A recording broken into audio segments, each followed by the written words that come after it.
Irán, un país lejano, misterioso para nosotros, una cultura milenaria que ha marcado al mundo.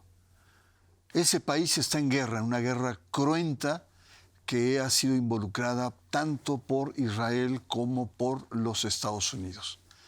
Pero Irán es un país de mayoría musulmana chiita que a partir de 1979 se convierte en una república islámica con características de teocracia autoritaria y muchas veces represiva. Esta cultura está en una guerra cruenta. Nuestro tema, Irán, su Islam y la guerra, aquí, en Sacro y Profano. Irán es una república islámica de corte teocrático. El Islam chiita predomina en Irán. Este representa el 10% de los musulmanes en el mundo. El Islam chiita, liderado por Irán, sostiene un conflicto ideológico y militar contra Israel y Estados Unidos, basado en una visión escatológica que busca la desaparición de Israel. Este bloque incluye grupos como Hezbollah en Líbano y Hamás en territorio de Gaza. Además de la guerra contra Estados Unidos e Israel, Irán enfrenta tensiones con países musulmanes y divisiones sectarias con el mundo sumita. Centrado en Irán, este movimiento político-religioso se enfrenta a menudo a facciones sumitas y potencias occidentales con presencia activa en guerras en Irak, Siria, Líbano y Yemen. Irán considera la confrontación con Israel y Estados Unidos como una misión divina y un pilar de su política exterior, influenciada por la visión del duodécimo imán. La capacidad de resistencia de Irán en la guerra no se debe únicamente a los misiles o a la estrategia de resiedumbre. Proviene de un sistema político que fusionó la teología chiita con la historia antiimperialista y construyó todo un Estado en torno a la idea de la resistencia. La función de los ayatolás es central en la sociedad iraní. Su papel es impartir enseñanzas religiosas, interpretaciones jurídicas y orientación moral. Desde la Revolución Islámica de 1978, los ayatolás han sido los conductores del poder. Tenemos una guerra que está marcando el ritmo, el compás de nuestra realidad internacional. Una guerra que tiene connotaciones muy importantes en el terreno económico, en el terreno geopolítico, en el terreno de estrategias a nivel internacional. No es nuestro tema es sobre todo el análisis de la religiosidad y el soporte que tiene. ¿Por qué? Porque no es solamente una guerra económica, no solamente es una guerra política, ideológica, geopolítica. Es una guerra donde también se enfrentan tres grandes percepciones religiosas muy radicales. ¿A cuáles nos referimos? Nos referimos evidentemente al cristianismo, a un cristianismo que sigue en su versión ultra al sionismo, un cristianismo sionista, sobre todo implantado en Estados Unidos. También tenemos el sionismo judío, que nace como una postura laica, secular, y se va convirtiendo con el tiempo o ha sido atrapada, reinterpretada por posturas religiosas radicales en Israel. Y tenemos, por supuesto, nuestro tema de esta noche, una república islámica, una república autoritaria, teocrática, que muchas veces ha tenido un carácter represivo, no solamente en términos físicos, sino también en términos culturales. Ese es nuestro tema y para poder ahondar, pues agradezco la presencia y vamos a retomar, no es que esté aquí en el estudio, pero vamos a retomar la presencia del doctor Tariq Sehraoui. Él es maestro en Relaciones Internacionales, es doctor en Ciencia Política y catedrático de la Universidad Latinoamericana. Una persona conocedora del tema. Y la primera pregunta que queremos evocar es que nos ayude a entender Este cambio de Persia, que es la cuna de Irán, hasta 1935 este país se llamaba Persia, y cuna de una civilización milenaria, a una nación musulmana. Este tránsito, ¿cómo se da y cuáles son las características de esta transformación? Escuchemos al doctor Seraoui. Efectivamente, hay toda una continuidad histórica de la Persia antigua, decir así, la Persia de Ciro el Grande, ¿no? Pero también aquí hay una cierta narrativa en torno a cómo se ha ido desarrollando la propia identidad de este pueblo. ¿Qué queremos decir con ello? Si bien tenemos la idea de que es esta Persia, la realidad es que este territorio ha sido parte de muchos imperios a lo largo de la historia, el imperio safávida, la dinastía Qajar, los califatos islámicos, el califato omeya que va a estar por ahí, y llegando justo a lo que es el siglo XX. Recordemos que la segunda mitad del siglo XIX se da esta construcción de la identidad nacional. ¿Sí? Muchos estados que existen como estados se dedican a construir nación. La idea entonces del primer Shah de la dinastía Pahlavi, Reza Khan, sube al poder en 1925, es efectivamente crear un estado moderno. Entonces se va a hacer un cambio. ¿Qué quiere decir esto? De referirse a Irán como el Estado y a Persa como un componente étnico, uno de los varios componentes étnicos dentro del Estado iraní. Cuando pensamos en Irán solemos pensar en Persia, pero la realidad es que solamente el 50% de la población de Irán son de origen persa. ¿Qué son el otro 50%? Baluches, kurdos, azeríes, árabes en la región de Shatt al-Arab, del Jurasán. Es un país sumamente multicultural y justo a esto es a lo que va a llamar el Shah, a decir, iraníes somos todos y persas es un componente étnico de esta gran nación iraní, por así decirlo. Desde luego que la guerra nos lleva a tener una serie de comentarios, de posturas, pero aquí en Sacro y Profano vamos a enfatizar sobre todo la dimensión religiosa. Y queremos preguntarle al doctor Seraoui sobre las características previas, anteriores, milenarias del zoroastrismo, que es la religión original persa, y cómo o por qué adoptan el Islam. El Islam es una religión que surge con el profeta Mohammed. Se habla de que la primera revelación se da por ahí del 610. Ya para la muerte del profeta Mohammed en el 632 se van conformando lo que serán los califatos. Napoleón suele decir que al Islam le tomó 40 años lo que al cristianismo 400 años. Esto es crear un estado que en su momento con los omeyas llegará a ir desde los Pirineos de Francia hasta la India. Se convierte en el imperio más grande jamás visto para su época. Más o menos tendrá el 28% de la población dentro de sus fronteras. Es con el segundo califa, Omar bin al-Khattab, que va a ser califa del 634 al 646, que inicia la conquista. Los árabes en la península arábiga se unifican por primera vez en la historia bajo una sola bandera, que será la bandera del Islam, y el imperio, como todos los imperios, se lanza a crecer. Hay dos grandes imperios en las fronteras. Uno es el imperio bizantino, con la capital Constantinopla. Este caerá después por otro imperio islámico, el imperio otomano, en el 1453, y el imperio sasánida cae durante este tiempo, durante este periodo de el 634 al 646.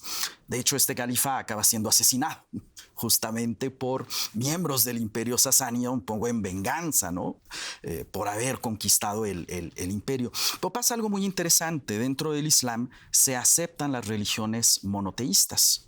Y las religiones monoteístas, Ahl al-Kitab, o la gente del libro, la gente que ha vivido o religiones reveladas por Dios.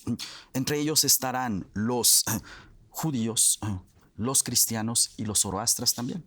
El zoroastrismo es una religión aceptada por el Islam como una religión de Dios. Vamos a nuestro primer corte, nuestro tema, Irán, su Islam y la guerra. Usted está en Sacro y Profano.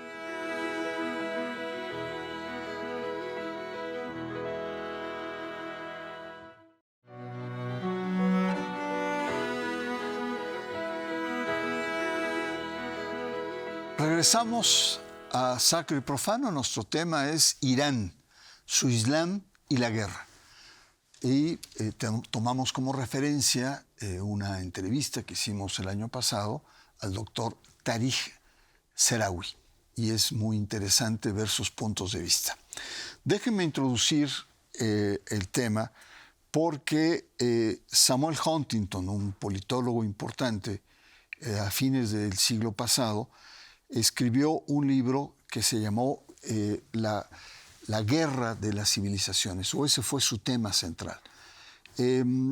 Samuel Huntington lo que planteaba es que las guerras ya no iban a ser solamente económicas, políticas, ideológicas, sino fundamentalmente iban a ser guerras civilizatorias en el siglo XXI. Huntington se opone a la tesis de otro libro muy famoso, una tesis de Francis Fukuyama, usted lo recordará, en donde habló fin de la historia, es decir, la globalización, el neoliberalismo se impone sobre todo ante la caída del muro de Berlín. Y por lo tanto, entonces, el futuro promisorio es una cierta homogenización del planeta en una perspectiva de un capitalismo neoliberal. Huntington se opone a esta tesis y lo que plantea, y lo anticipa, es que muy probablemente haya, como se está dando, resistencias culturales locales que sobre todo reivindican las identidades capilares de las diferentes culturas, de las diferentes civilizaciones, de los diferentes países, frente a una oleada de homogenización en torno al consumo, al mercado, a la producción, etcétera, que planteaba la globalización. Por lo tanto, el regreso de nacionalismos y esta lucha que plantea que no solamente van a ser económicas, sino también civilizatorias, lo religioso juega un papel muy importante porque es el mecanismo, el pivote, la justificación que afirma esas identidades locales que resisten a este intento de globalización, de homogenización de la vida cultural, política, de consumo y de pensamiento.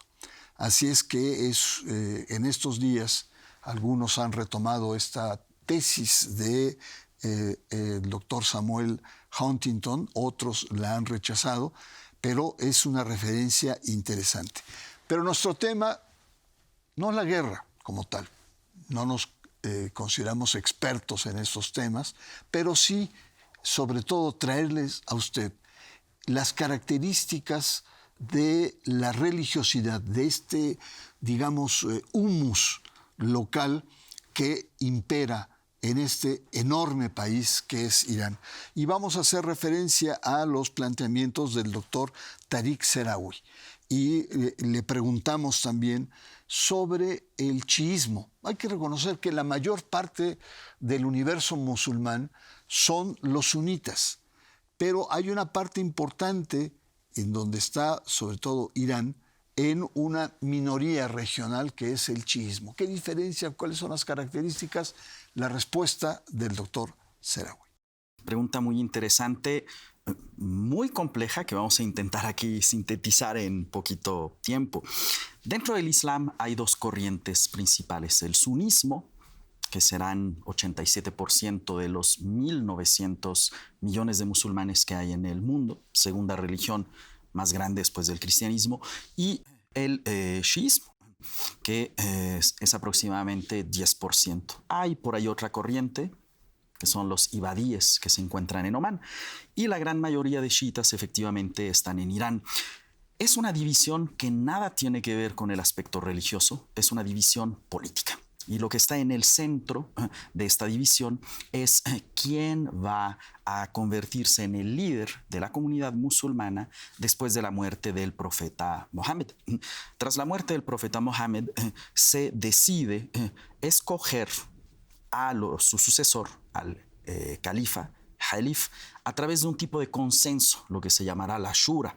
Esto en la antigua capital del califato, en la época Medina, en Arabia Saudita, hoy segunda ciudad más importante del Islam.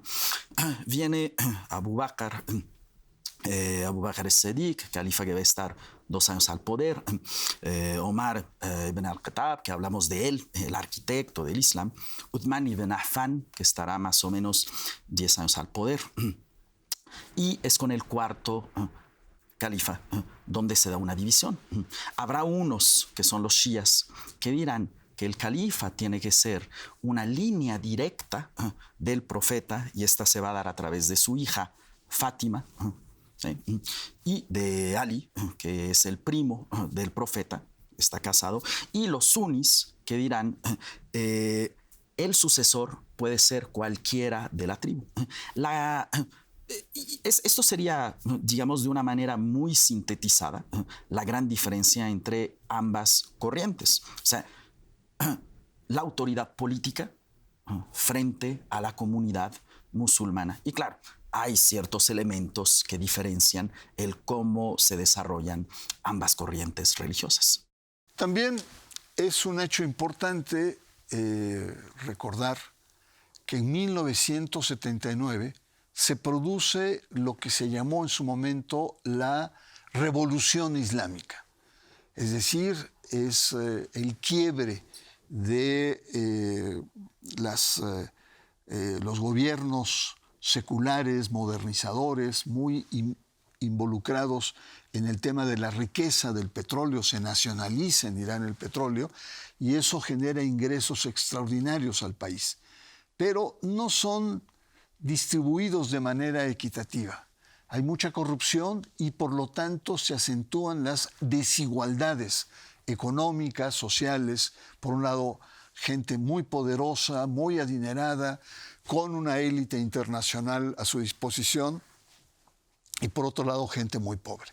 Esto provoca un movimiento de descontento, de rechazo, y esto va a propiciar que los ayatolas, principalmente Ayatollah Khomeini, que vivía en París, tomen el poder y le den un giro totalmente diferente. Es más, esta revolución islámica en Irán causó conmoción en el mundo intelectual, que creía que lo religioso, estamos en 1979, venía a la baja. Estaba totalmente rebasado por las posturas seculares, por la modernización, por el avance de la ciencia, la tecnología, etc. Y la revolución islámica coloca o replantea las tesis seculares y nos dice, o plantea sobre todo a la academia, una especie de revancha de Dios. Así varios libros parafrasearon esta idea. Dios entra en un proceso de revancha. Le insistimos al doctor Seraoui que nos ayude a entender el tema de cómo una sociedad secular, dinámica económicamente, con una enorme riqueza petrolera, se convierte en una república teocrática, donde todo pasa por Dios y todo pasa por los ayatolas, las grandes autoridades que manejan los destinos del país según la lectura que hacen de los requerimientos o los planteamientos o las orientaciones de Alá. Escuchemos la respuesta del doctor Seraoui. Dentro de las tres religiones abrahámicas, judaísmo, cristianismo y el islam, religiones que nacen en el mundo semita, ¿no? Judaísmo entre el pueblo hebreo, cristianismo en el arameo y el islam en el árabe. El cristianismo es la única cuyo texto religioso no es un texto jurídico. ¿Qué quiero decir con esto? En el judaísmo tenemos la Torá y el Talmud como esta unión de lo político y lo religioso en uno, y en el Islam tenemos el Corán. Esto no quiere decir que hoy en el Medio Oriente contemporáneo sea así. De hecho, la gran mayoría de países musulmanes tienen constituciones y no se rigen por el Corán. Realmente son muy pocos los que lo hacen. Arabia Saudita, por ahí Qatar, Afganistán. Dentro del chiismo decíamos que va a existir este clero, ¿sí? Y va a existir una autoridad religiosa que va a ser el imam. Cuando el imam desaparece, la autoridad de él pasa a estar en manos de los juristas, mujtahid. Y la revolución que va a hacer Khomeini plantea la idea de que el problema más grande durante la dinastía de los Pahlavi fue la falta de moral. Y así lo va a plantear Khomeini. Entonces, Khomeini crea esta idea de la tutela de los juristas. Aquel que es más apto para gobernar un Estado debe de ser el religioso, ya que, como lo planteará Khomeini, es incorruptible justo por esta devoción que da. Para el sunismo esto es un poco difícil de entender, porque en el sunismo no hay una autoridad. El sunismo, decíamos, es la otra vertiente del Islam. No hay una autoridad religiosa, ¿no? Entenderíamos un poco que el imam sería algo parecido al papa, pero pensando en el papa cuando existían estados papales. Claro. Y cuando el papa era un líder religioso y un jefe de Estado. Hoy también sigue siendo un jefe de Estado. Pero bueno, el Vaticano es un Estado pequeñito. Entonces, esta es la característica principal dentro del chiismo, y esto es lo que vuelve o replantea Khomeini. Vamos a hacer una pausa. Entender el Islam. ¿Cómo se practica? ¿Cuáles son sus características? Es el objetivo de este programa. El Islam de Irán, que recordemos, por supuesto, todo lo tenemos presente, está en guerra, o más bien fue arrastrado a una guerra contra Israel y contra Estados Unidos. Usted está en Sacro y Profano.